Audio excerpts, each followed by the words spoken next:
One of the most common questions I get asked is, what type of a driver's license do you need to buy a big Class A 45-foot motor coach and tow a big stacker trailer like this beautiful Newell coach and stacker trailer behind me? Depending on what state you live in, that law does change, but in a lot of states, you don't need any type of special license to operate expensive, heavy 45-foot motor coach like the one behind me. So today I'm hanging out here at the motor coach store in Bradenton, Florida, and I did a little bit of digging around online, and I want to share with you guys the different laws in the different states. Now, keep in mind, these laws can change, so make sure to triple check with your state law before purchasing one of these motorhomes. I say we go inside this beautiful Prevost Featherlight motorhome, and I'll share some of this information with you guys. So different RVs have different weights, and usually the cutoff is around 26,000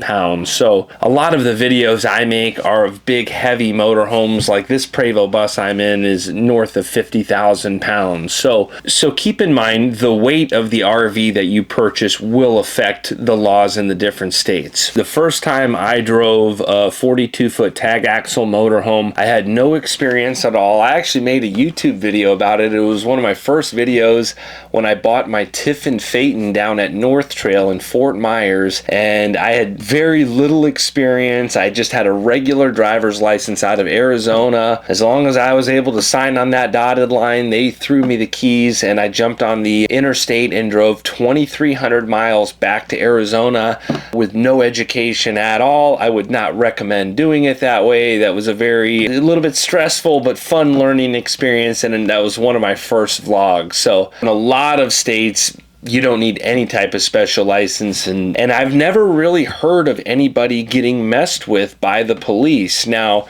out in California, I've heard of different length laws. If your trailer's too long, in New York, sometimes if you're over the length limits, they will mess with you. But today I just want to break down the different states that do have extra laws. So if you live in one of these states, you may have to get a special license before purchasing one of these RVs. And the information I got was up to date as of 2021. So over the last couple years, some of this stuff might have changed. Now, keep in mind, the law is going to fall on the state that your license is in. You can travel all over, but depending on what your home state is going to affect these laws. In the state of Arkansas, you do need a special license for anything over 26,000 pounds. In California, you need a special license for motorhomes over 40 feet or trailers over 10,000 pounds.